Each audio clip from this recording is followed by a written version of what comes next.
What would be a good way to start this? I don't know. I really don't. Do you what's the theme song to Amityville?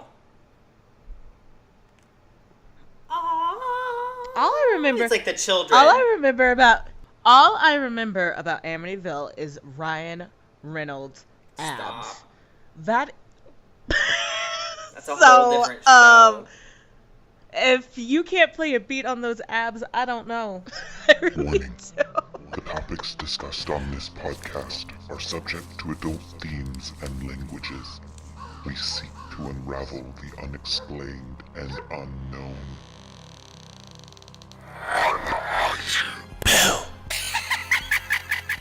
This is Encounters. I did talk to my coworkers about this movie, and they were all terrified by it. They said it was super scary. I was talking to my mom today. This was actually one of the first movies my mom and dad saw on a date together. Really? Well, it's been Yup. bringing families together since 1975. Well, I don't know if the events of Amityville brought the Lutz family closer together, but they definitely brought other families closer with their terror. Hi, guys. This is Dakota and Amanda, and today we are talking about the Amityville Horror. Ah. Notoriously noted as the most haunted house in the world. And it's probably one of America's most notable ghost stories ever, though.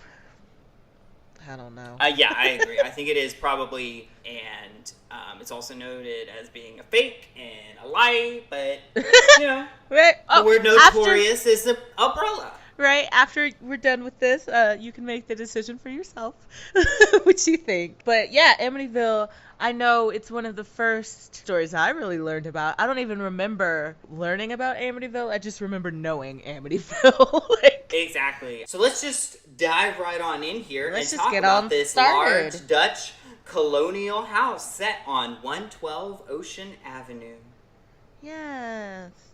And, you know, in the documentaries I was watching, it really brought up the fact of what this neighborhood looks like. I was before we thinking even the get same into- thing. Before we even get into any of this, I need you guys to picture this suburban, cookie cutter, beautiful area Yes. populated with expensive houses. Most people think of Amityville Horror and they go, oh my god, that spooky ass house. But we have to remember, Yeah.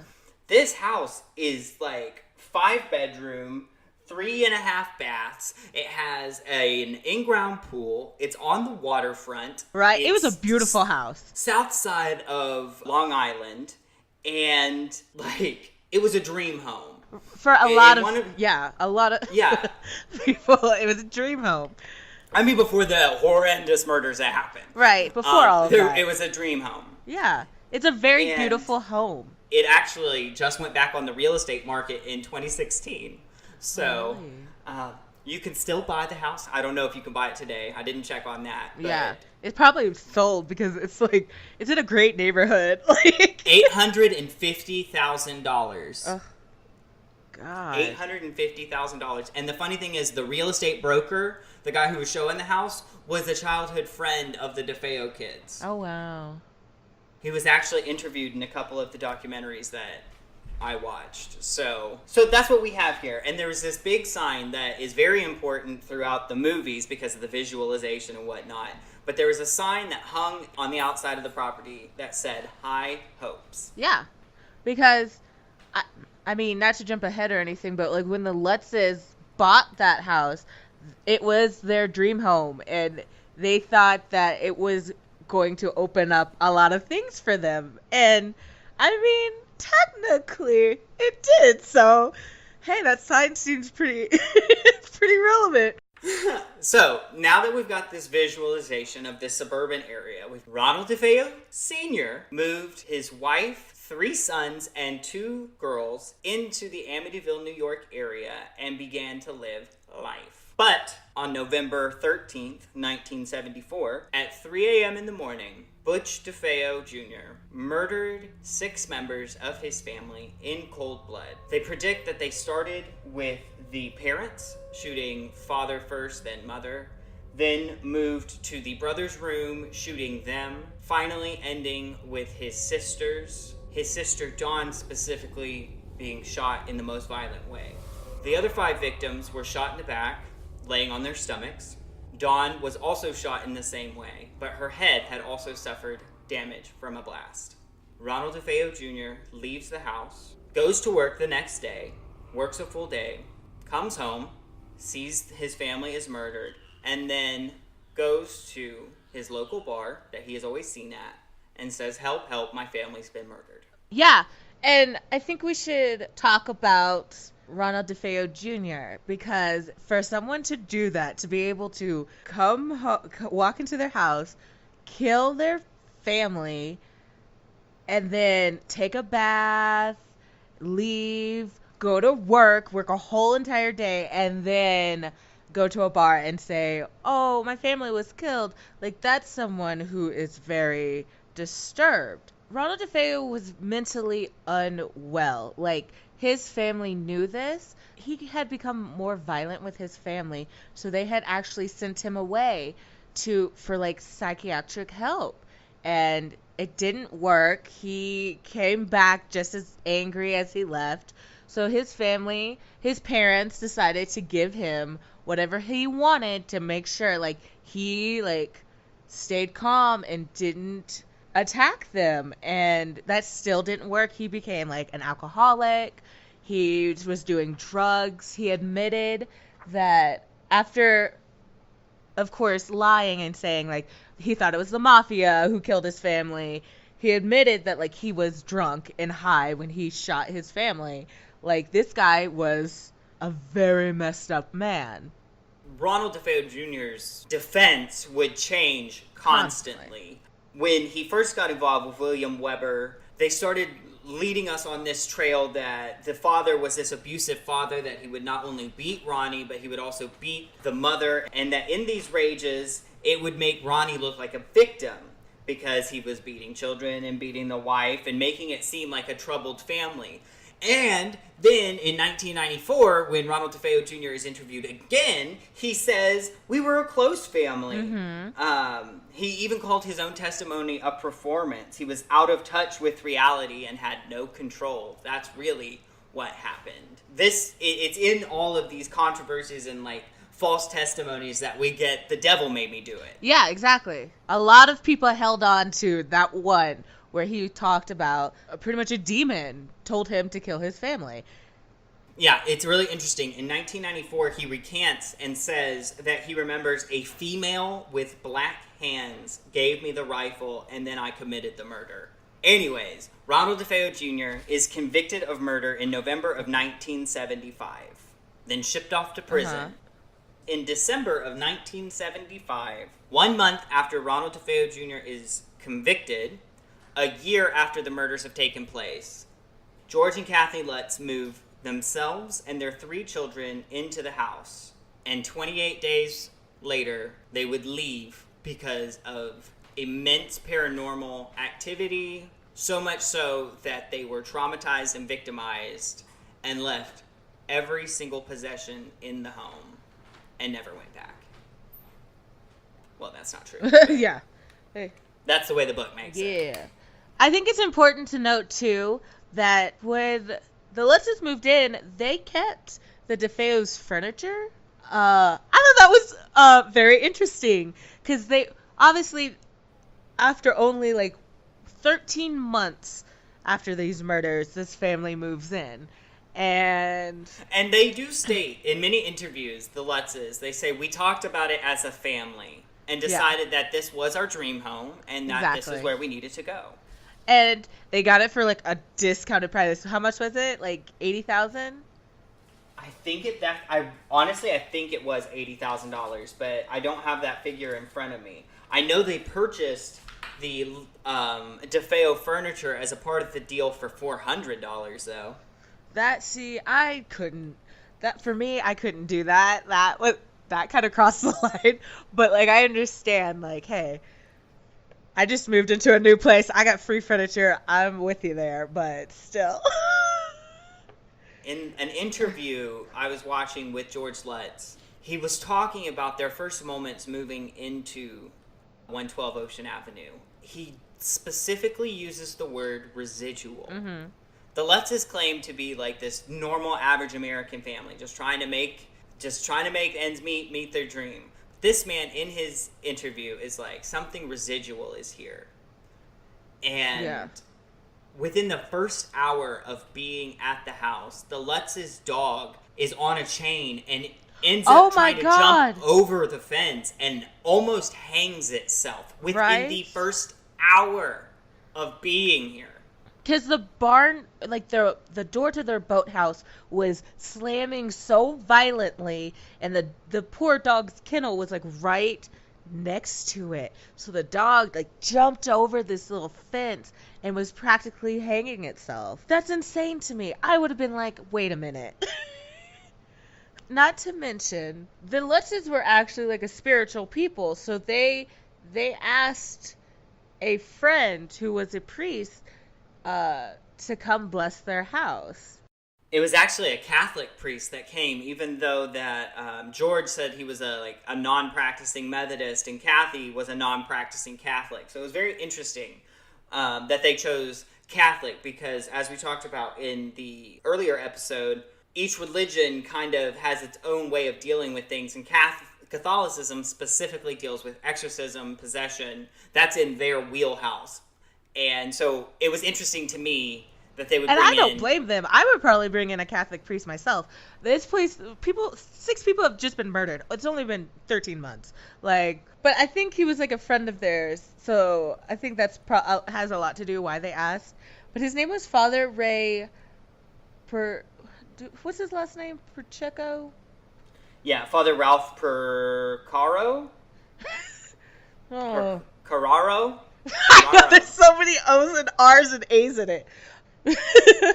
But so they asked this guy, they're like, can you come bless the house? And he's like, sure. And he's going through and he's blessing the house when he gets to this one room upstairs. And he says, like, when he's in this room, he hears like a male voice telling him to get out. He becomes very sick. He does not like the feeling in that room. He gets slapped across the face. And when he talks to George, he doesn't really mention what happens. He just tells him, like, it's like, what room is this? And they're like, oh, it's going to be a sewing room. He's like, good. Nobody should sleep in there. Like, that was... But he didn't really go into, like, detail. Like, hey, something, like, slapped me in the face. Maybe y'all should reconsider. He's just like, yeah, no, as long as nobody sleeps in there, we're good. Like, I blessed it, we're fine. And then just like crazy paranormal shit just started happening all over the place. Right after they moved in. Like, dog hangs itself. Like, they would have like strange cold spots all over. I remember that George was saying, like, with the fireplace, it didn't matter. He would always have the fireplace going, but the house was always so cold. There's also a moment when they're, like, tending to the fire, and George and Kathy see the image of a demon with half its head blown out burning in the fireplace. Oh, my goodness. They had strange odors in the house. Kathy would begin to have vivid nightmares about the murders and discover eventually the order in which each of the murders took place. She also would notice that the Lutz children began sleeping on their stomachs the same way as the DeFeo family members were found after the murders had been committed. Yeah, and nighttime was the worst for these people. I know George Lutz especially had a hard time sleeping. He would often hear the front doors slamming, and then he would run downstairs to see what it was, and the dog would be just there sleeping. Or he would hear a marching band. There was one night he heard what sounded like a marching band tuning up. So he ran downstairs to find nobody there. All the furniture had been moved to one side of the room. Like, he could not sleep. It was starting to mess with him. Kathy began levitating. She would also have welts and bruises from night terrors and other accidents that happened at night. This one I found really interesting as well. There was this lion sculpture that they had... They had in the living room, and it would move around the room. So finally, George took it upstairs And when he came back downstairs, as he was walking, it felt like something reached out and bit him. And then he sees that the statue was downstairs again. Or maybe did I tell that out of order?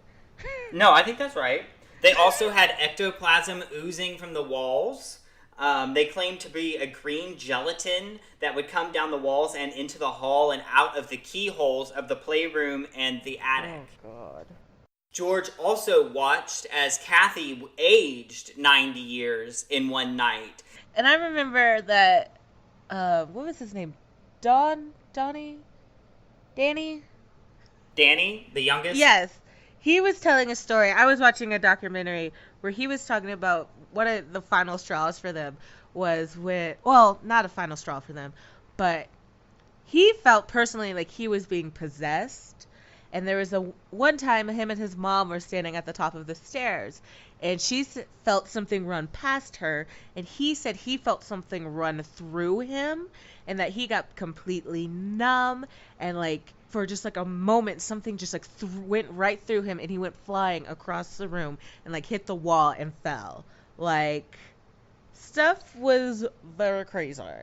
They were also making discoveries about the house that they hadn't known about before. Specifically, George would discover a small room in the basement known as the Red Room. The dog would refuse to go into that room and had a very, unsettled, would bark at the room, did not like it. If you go and you Google pictures of this room, it just looks like somewhere Harry Potter probably lived. Maybe a little nicer than where Harry Potter lived. Right. But still, knowing just the history of the house, it's still freaky. George would begin waking up at 3:15, which the autopsy reports would prove was close to the time of the murders of the DeFeo family. And probably the scariest thing out of this whole fucking paranormal activity would be that Missy, the youngest Letts daughter, would begin to develop this strange relationship with a imaginary pig named Jody. This pig was known to have glowing red eyes, and once told Missy she was so glad that Missy was here forever. And understand, other members of the family also saw this pig. It was not just the youngest daughter. I remember in that same documentary I was watching that when Danny was talking about seeing this pig, it was hard for him to express because he knew it made him sound crazy. But I think him, his mom, and George all saw this giant pig with glowing red eyes, which is just... Yes, Kathy saw Jody in the snow. Kathy asked Missy why the window was open, and Missy was like, oh, Jody just climbed out through there. And when Kathy went to close the window, she would see two red glowing eyes staring at her. George was out at the boathouse when he looked up and saw Missy standing in the window with two glowing red eyes behind her. And he took off from the boathouse into the house, ran all the way up, and Missy was asleep in the bed while the tiny rocking chair next to the bed was rocking back and forth. Spooky shit. Right. Spooky shit. And one of the biggest things that was the final straw, Dakota mentioned it earlier, but George saw Kathy levitating, and as he saw her levitating, he could hear the kids' beds slamming up and down above him. And I remember Danny talked about how they were trapped in between the bed and the ceiling. And I know for me that would probably be the final straw for me too. I couldn't take it anymore. Yes, the final night in the house was probably the most terrifying night, culminating in the massive amount of paranormal activity that the Lettses claim happened. And then they literally flee down the stairs, jump in their station wagon, I don't know what the hell they were driving, and drive off in only the clothes they wore. I'm not gonna lie, I would run the fuck out too. I would have jumped out the window. But I would have been in the other movie, they climbed off the roof or something. That would have been me. well, but also in the other movie, I don't know if, I can't remember if it's this way in the original, but George is trying to kill the children in the newer movie with he has some really repressed anger. Exactly. Yeah, he's trying to murder, and he's shirtless. Anyway, sorry, distracted. But it's really interesting because in a lot of the interviews that the Lettses give about the house and their time there in the 28 days, when it gets to that 28th day, none of them want to talk about it. And I understand that, especially for the children. It's really hard when you watch the documentary My Amityville Horror, which is Danny's point of view of everything that went down, which we will get to in a moment. It's really heartbreaking to kind of hear what these kids went through. And yeah, because they were young. They were very young. It's Missy, especially. That's what we forget, because we get the book and we get the movie. We forget that there are some of these people that were actually impacted hugely by the events that happened in those 28 days. Okay, so what do you do after you find out that your house tried to kill you? You know, there's some crazy shit going on. You get an exorcism. They actually invited several paranormal people into this house. Kaplan, who came in, and it was really interesting. It was one of the first, investigators that they brought in. This is before they brought in Ed and Lorraine. And Kaplan, the investigator, was like, okay, here's the thing. We are parapsychologists. We're not going to charge you to investigate your house. But if we find something, we will make the public aware. If we don't find anything, we will make the public aware. If we find that you are no longer, like your story doesn't corroborate and you're lying, we will make that public. We're going to tell the truth no matter what, and we're not going to charge you. Well, they didn't hear back from the Lutzes at all. In fact, the Lutzes would run to a book writer. They would run to the defense attorney for Ronald DeFeo Jr. They invited ABC with a whole bunch of people, and would lead to what Amanda termed just as the psychic slumber party. So Amanda, tell us about the psychic slumber party. You sound like a newscaster. Tell us about the psychic slumber party. So yeah, like he said, they went to a news organization, and this reporter, Laura Dido, she got a group of parapsychologists, including Ed and Lorraine Warren, to come out and spend one night out there to investigate. They were going to film it, and they wanted to see, if anything would happen. And kind of, with the stories, it was a lot of eyewitness. It was a lot of them, the psychics feeling things. Lorraine said that when she went into this one room that she started getting sick, that the house had a really depressing feeling in it. People claimed to seeing young children with tear-stained faces. Lorraine even said this was the closest to hell she had ever been. But nobody really got much evidence except for the Warrens' photographer who took a picture. It was an infrared picture. And No. It was just a constant flash picture. It would flash and take a picture constantly. Every 30 seconds or something like that, or whatever was capable in the 70s. Yeah, that's true. Well, it was just, it was a picture. But there's a little boy with glowing eyes that appears literally out of nowhere. In the documentary I was watching, they were literally going picture after picture after picture, and then all of a sudden, these two little eyes appear in the doorway on the second floor right next to the stairs. It's really creepy. We'll probably post it somewhere. In fact, George and Kathy would show Missy the picture of the little boy, and Missy's comment was, "That was the boy I used to play with." Another spirit completely unbeknownst to George and Kathy that Missy was interacting with in the space. And a lot of people, when you see the picture, they say it's the youngest DeFeo child, because it looks eerily like a child.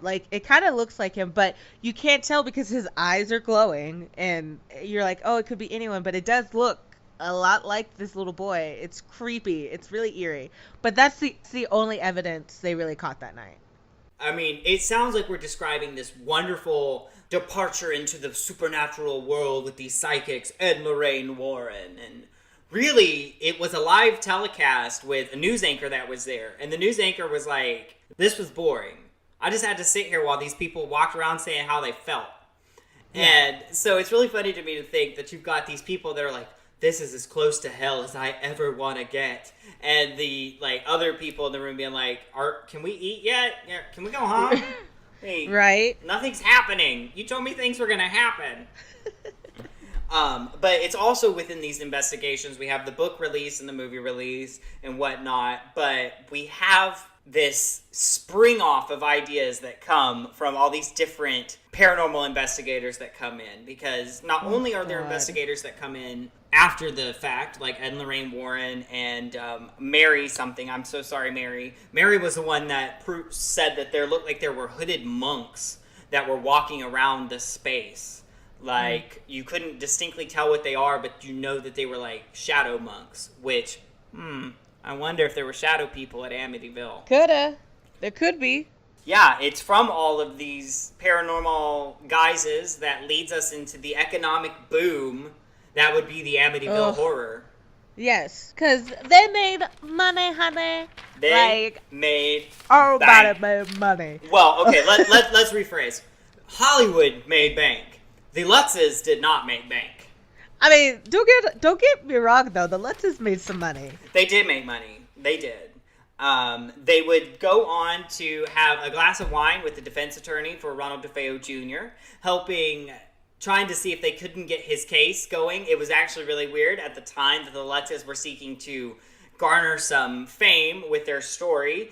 Ronald DeFeo Jr. was up for a retrial, and they were trying to change his defense. It was at that time that Will Weber and the Lutzes got together and over a glass of wine crafted this story of sorts, taking from Ronald DeFeo Jr.'s point of view and also applying what happened to them in their 28-day stay. It was actually really funny in the documentary I was watching. The defense attorney was actually writing a book about Ronald DeFeo Jr.'s demonic possession, and he was like, I'm just going to use a part of their story as a part of mine. And they ended up taking everything from him and writing with Jay Anson, a Hollywood screenwriter, The Amityville Horror, A True Story. Then they made a movie and spawned like so many sequels.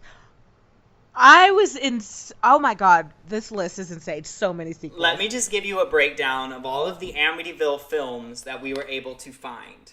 Of course, we get the book, but then in 1979, we get the Amityville Horror. In 82, we get Amityville 2, The Possession. In 83, we get Amityville 3D. In 89, we get Amityville 4, The Evil Escapes. Then the Amityville Curse, Amityville, It's About Time, Amityville, A New Generation, Amityville Dollhouse. Then there was the 2005 remake with the delicious Ryan Reynolds. Amen. Then we get the Amityville Haunting, the Amityville Asylum, the Amityville Death House, the Amityville Playhouse, Amityville No Escape, Amityville The Awakening. Not to mention all of the Amityville documentaries that are on A&E, True Crime, all of these different YouTube documentaries. You've got Danny DeFeo, Podcast. or not Danny DeFeo, you've got Danny's... Oh my god. You've got Danny's My Amityville Horror. It just exploded. They say it's bigger than The Exorcist. Yeah. There was at least 15 Amityville movies made. It's just so much. It's fun. So much. I'm surprised there's not a Warren, not a Conjuring movie about it. Amanda, let's jump headfirst into Conspiracy Hour, please. So, here it is. Okay, so there are so many different fucking conspiracies behind this. This is actually, because it's such a visible encounter, it's such a personal, everybody knows the story of the Amityville Horror. So people have their own conspiracies. And it was really interesting to me going all the way back to the DeFeo murders. Like, completely excluding what happened to the Lutzes. I want to start there. Ronald DeFeo Jr. actually had a moment with his grandfather when he was about to be arrested and indicted for the murders in second degree. And he said to his grandfather, who came to the house of the neighbor, she did this, not like I'm not at fault for this. And his grandfather said, I am done with you running our name through the mud. This is all on you. There's a suspect theory that Don DeFeo was actually the murder mastermind behind murdering the family, and that Ronald DeFeo Jr. killed her, and that was the only person he killed in the house. He helped her kill all the other people, which would explain why they were all in the same position while they were held down. It's important to note that in the autopsies, they were not moved. They were not placed. Where they were shot was where they were when they were killed.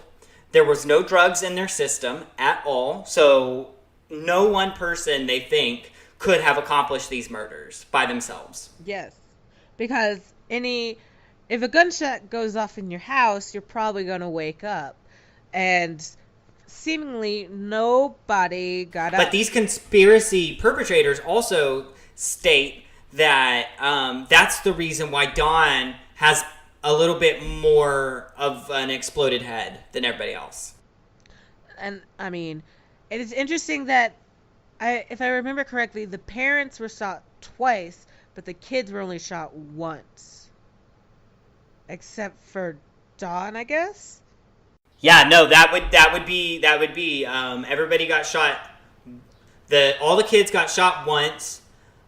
The parents got shot twice, and then Dawn got shot the one time, and then once in the head. That would be the 9 blasts that happened at 3 a.m.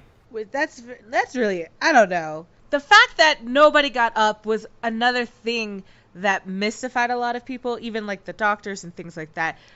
And it kind of gave, what's the word I'm looking for? The demon aspect of it started to kind of pick up traction, because it's like, there was no drugs in these people's system. They did not wake up. They did not seemingly wake up, but it was only one person who committed this murder. And that just does not seem logical. The police did do their research. They went around in the neighborhood at the time and were like, hey, did you guys hear anything at this time or at this time? And the only thing that was reported was at 3 a.m, the DeFeo's dog was barking. Yeah. That's some spooky shit, y'all. Yeah. It led me to wonder, like, is there a silencer option for a 35 Marlin? I don't think so. But they said there was no silencer. Because he ditched it in the creek, and it was found later by the boathouse, and there was nothing attached to it. How this could happen is just crazy. That's the element that I don't understand. How could nobody hear 9 blasts in a quiet suburban neighborhood at 3 a.m? Someone's dog woke you up, but 9 gunshot blasts did not. That's just weird. So that was a big thing that people don't quite know what to make of it. So it gives a lot of credit to the Lutzes saying, well, no, there's a demon. Then we get to the aspect of the Lutzes themselves, specifically George. Yeah. Who claimed to be just the American stepfather, ready to take on the world and provide the dream for his family. But when you start looking into his history, you find out that he's an occultist. And actually enjoyed dabbling in black magic and other occult-like shit. Danny goes on about it a lot in My Amityville Horror. It's actually heartbreaking to watch. Yeah. It's my thought that George moved into this traumatic space, kept the furniture at a very reasonable price, knowing full well that he was going to try and tap into the trauma that was in that place. And I think he opened a portal of some kind. Like we talked about with summoning shadow people, you never know what you're going to get. I think George may have actually pulled a demon from somewhere. I don't know what it was. I can't specifically tell you. And I think that is what followed them for the rest of their life. Danny talks about still having issues with it. Missy went into an institution at some point. Kathy, when she died, she suffered from a disease that actually made her age almost 30 years in a week's time before she died. Much like the situation in the book that she lived through. It's sad. It really is, because it goes to tell you, a lot of people think that this Amityville Horror is a complete hoax in and of itself, just because you've got 30 different theories from 40 different psychics about 1,000 different things. And note that after the Lutzes, no one else has claimed any paranormal activity in that house. And towards the end of the Lutzes' stay, they did invite their friends out, and their friends did hear footsteps. They did have unexplained occurrencing happening.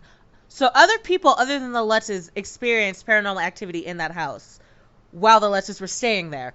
Exactly. I think that's the key element of it. And even Danny said after he left that they sent him to a like Catholic private school where they like performed an exorcism on him for a year to get whatever had attached to him away from him. Like, I agree that I think George Lutz did something and opened some kind of door and let something in. And when they left that house, it went with them. Yeah, till the end of their days. Even if a physical creature, a residual being, or I think, honestly, George uses the word residual. I think the atmosphere of the house was residual, but I think whatever he got was intelligent. Not only was it intelligent, I think it was demonic in influence. Yeah. I think that's why Lorraine had such a feeling. I think that's why she said this is the closest to hell she ever wants to get, because the hell mouth was literally still there because George didn't know how to close it. That's what happens when people try and dabble into things that they don't know anything about. That's why we warn you not to. Kathy died in 2004, George in 2006. And they also had divorced after the experience. Up until his death, he insisted that the family had experienced that horror and that there were certain things that were always embellished by the movie and book that were never accurate, but that he still had experienced a horrendous 28 days in those houses. And Danny pretty much, in this Amityville horror documentary, pretty much corroborates their story, and they did not have a good relationship with George after everything that happened. There is no reason for them to say, like, if this was all a lie, they would say it, because from what I understand, George became like abusive. He was not a good guy. He sent them away. Like, it wasn't good for them. Christopher would come forward and corroborate this. Danny would come forward and corroborate this, but Missy never spoke publicly about it. And a really good ending thought here is what Danny has to say in My Amityville Horror when asked about it. They're sitting there talking to him and saying, you know, what was the larger factor? And Danny's like, it was George. There were evil demonic spirits. I know they exist. Yeah. Terrifying. That's the Amityville Horror. Take it how it is. I mean, it's America's most well-known ghost story. Right. For now. Craziness. Right. Amanda, what are we talking about next week? I'm so excited. We are talking about skinwalkers. So, yeah. But yeah, skinwalkers. I forgot what we were talking about. We're going to be covering the Navajo Black Magic Skinwalker. Yeah, this is going to be very interesting. Cannot wait. It's another Cryptid 101! Yes, so good times to be had. Hopefully we don't get, like, shunned. And if you like us, please follow us, give us a like on Facebook. Write a review. Share it with your friends. Our email is encountersthepodcast@gmail.com, and feel free to send us a message or some research if you want, or maybe even some topics. Ideas. We're down. Thank you guys so much for listening. This is a discussion. Please tell us what you think. And until next time, this is Dakota. And Amanda. Stay spooky. No. Bye.